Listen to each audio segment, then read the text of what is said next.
నేను ఇలాగా నా టీవీ ఉందండి, నా టీవీలోనే 2 అకౌంట్స్ ఉన్నాయి. సో ఒక అకౌంట్లో నా వస్తువులు నేను ఇలా మెడిటేషన్ పెట్టేసుకున్నాను అనమాట. నేను దీన్ని చూసుకుని నేను ఇలా చేసుకుంటున్నాను.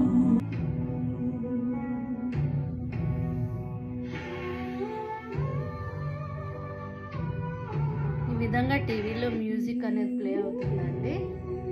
మెడిటేషను నేను ఈ విధంగా 10 మినిట్స్ చేసుకుంటాను.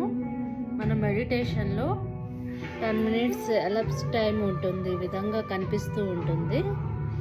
నేను రోజు ఈ విధంగా మెడిటేషను